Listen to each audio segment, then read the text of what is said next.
എല്ലാവർക്കും നമസ്കാരം. കാസർഗോഡ് ജില്ലയിൽ എത്രയോ പേർ പാടുന്നവരുണ്ടല്ലേ. അപ്പോൾ നമുക്ക് വേദികളിൽ അവതരിപ്പിക്കാതെ എത്രയോ ഉയർന്നു വരേണ്ടുന്ന എത്രയോ കലാകാരന്മാർ നമുക്ക് ഇടയിലുണ്ട്.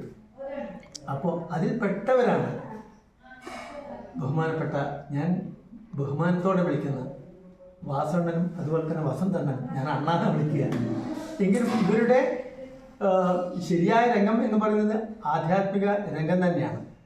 അപ്പോൾ ഇടയിൽ അതിന് ഒരു ശക്തി പകരാനായി ഭജനയ്ക്ക് പാടും. അങ്ങനെ ഒരു ഭജന ഗ്രൂപ്പിൽ നിന്നാണ് ഞാൻ കൂടുതൽ ഇവരെയൊക്കെ കുറിച്ച് മനസ്സിലാക്കുന്നതും. അങ്ങനെയാണ്. അപ്പോൾ അവർ സിനിമ പാട്ട് പാടും, അതുപോലെ തന്നെ ഭക്തിഗാനങ്ങൾ പാടും. ഇന്ന് രണ്ടുപേരും ഭക്തിഗാനങ്ങളാണ് അവതരിപ്പിക്കുന്നത്. ഏതായാലും നമുക്ക് പാട്ടിലേക്ക് തന്നെ ആദ്യം തന്നെ കിടക്കുന്നതിന് മുമ്പ് ഒന്ന് ചോദിക്കാം വസന്തണ്ണ, പിന്നെ സംഗീത പാരമ്പര്യം അതിനെക്കുറിച്ച് നിങ്ങൾ പറയാം. എൻ്റെ ഇളയച്ചൻ വയലിനിസ്റ്റായിരുന്നു. ശാസ്ത്രീയ സംഗീതത്തിൽ. അവരുടെ പേര് വാസുദേവ കെപ്പുനായെന്ന്. ശരി. അവർ നന്നായിട്ട് ചെയ്യുന്നു, ഞാൻ കേട്ടിട്ടുണ്ട് അവരുടെ കുറിച്ചിട്ട്. അതുപോലെ തന്നെ പിന്നെ മകള് ഡാൻസറാണ്. കണ്ടിട്ടുണ്ട്, ഗോശാലയില് പ്രോഗ്രാം കണ്ടിട്ടുണ്ട്. വളരെ നല്ല നൃത്ത ചുവടുകൾ, നല്ല മുദ്രകളൊക്കെ ചെയ്തുകൊണ്ട് നല്ല പ്രശസ്തി. എന്താ പേര്? അതെ. അതുപോലെ തന്നെ മകൻ പാടും.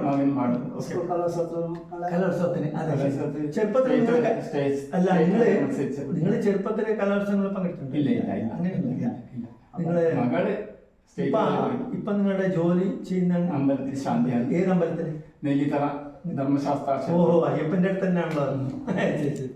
ഏതായാലും പിന്നെ അതുപോലെ തന്നെ നമ്മുടെ വാസവണ്ണനെ കുറിച്ച് പറയുകയാണെങ്കിൽ, വാസവണ്ണന് ഇതുപോലെ തന്നെ പല ക്ഷേത്രങ്ങളിലൊക്കെ പോയിട്ട് അവിടെ അല്ലേ, പിന്നെ വിഷ്ണു ഹെബ്ബാർ എന്ന് വെച്ചാൽ നമുക്ക് ലോക പ്രശസ്തനായ, അത് പ്രസിദ്ധി ആർജിച്ച ഒരു ജ്യോതിഷത്തിന്, അതുപോലെ തന്നെ നന്നായിട്ട് വരികളൊക്കെ എഴുതി വിഷ്ണു ഹെബ്ബാറിൻ്റെ ഒപ്പം പോകാൻ പറ്റുന്നതിന് വലിയൊരു കാര്യമാണ്.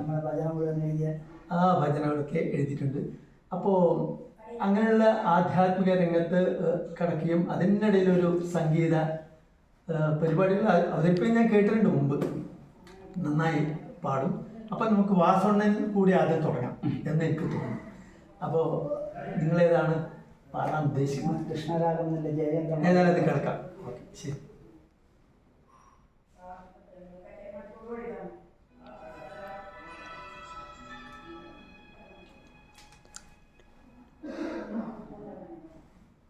കുറച്ചുകൂടി ശബ്ദം.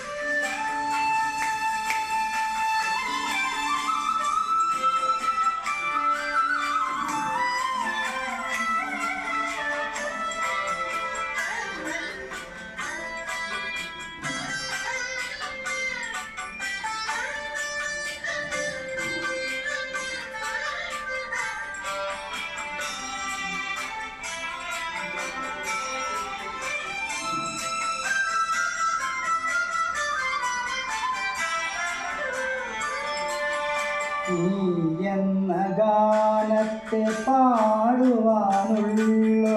പാഴ്മുഴം കണ്ടല്ലോ ഞാൻ, പാഴ്മുഴം കണ്ടല്ലോ. എന്ന നാമത്തെ മർമ്മരം ചെയ്യുന്നൊരാളില തുണ്ടല്ലോ ഞാൻ, ആളിലത്തുണ്ടല്ലോ. നിന്റെ കാൽപാദത്തിനോർമ്മയിൽ മാത്രമാണ് എൻ്റെ ജന്മസഞ്ചാരം. എൻ്റെ ജീവാണുയിൽ ഓരോന്നിലും സദാ നീയൊരാൾ ഗുരുവായൂരപ്പ, നീയൊരാൾ ഗുരുവായൂരപ്പ. എന്ന ഗാനത്തെ പാടുവാനുള്ളൊരു പാഴ്മുളം കണ്ടല്ലോ, പാഴ്മുളം കണ്ടല്ലോ. ഗംഭീരം പാത്രം. അത് നല്ല ഒരു ലയ ശബ്ദത്തിന് ഉടമയാണ് നമ്മുടെ വാസന. ഏതായാലും മുമ്പിലേക്ക് സർവേശ്വരൻ എത്തിക്കട്ടെ നിങ്ങളെ സംഗീതത്തിൽ എന്ന് പ്രാർത്ഥിക്കുന്നതോടൊപ്പം തന്നെ ഇതാ ഇവിടെ വസന്തണ്ണ റെഡി ആയിട്ടുണ്ട്. ഇവിടെ രാധ അല്ല കൃഷ്ണ ഭക്തിയെ കുറിച്ചാണ് പാടിയത്. നിങ്ങളെ ശരി, രണ്ടുപേരും കൃഷ്ണന്റെ കൂടെയാണല്ലോ. ശരി, ഏതായാലും നമുക്ക് ആ പാട്ട് കേൾക്കാം.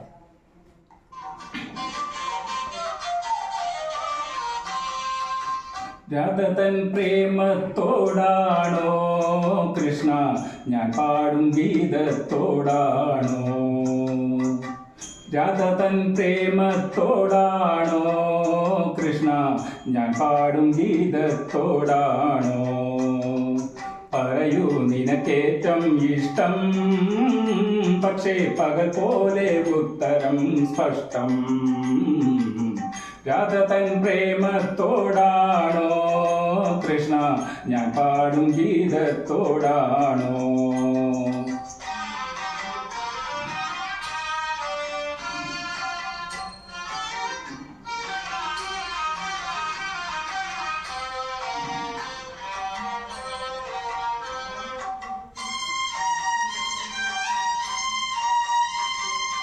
ശംഖുമില്ല കുഴലുമില്ല നെഞ്ചിന്റെ ഉള്ളിൽ നിന്നീ നഗ്ന സംഗീതം നിൻ കാൽക്കൽ വീണലിയുന്നു.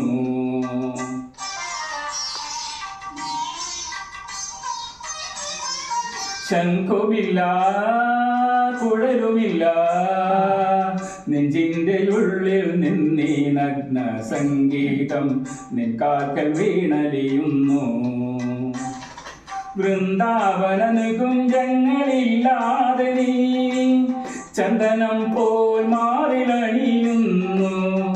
വൃന്ദാവന നികുഞ്ചങ്ങളില്ലാതെ നീ ചന്ദനം പോൽ മാറിലണിയുന്നു. നിന്റെ മന്ദസ്മിതത്തിൽ ഞാൻ കുളിരുന്നു. പറയരുതേ രാധയറിയരുതേ ഇത് ഗുരുവായൂരപ്പ രഹസ്യം. ഗംഭീരമായിട്ടുണ്ട്. ഏതായാലും ഈ ഒരു പാട്ട് എന്ന് വെച്ചാൽ എത്രയോ ആൾക്കാർ പാടി പാടി പാടി അവർ ആ താളത്തിൻ്റെ തക്കിട്ട തക്കിട്ട തക്കിട്ട ആ ഒരു താളത്തിന് തന്നെ ഒരു ആത്മവിശ്വാസത്തിൻ്റെ ഒരു താളമാണ് ഈ ഒരു നിശ്ചർഗതയിൽ പോകുന്നത്. അപ്പോൾ ആ ഒരു താളത്തിലൂടെ രണ്ടുപേരും നന്നായിട്ട് തന്നെ പാട്ട് അവതരിപ്പിച്ചു.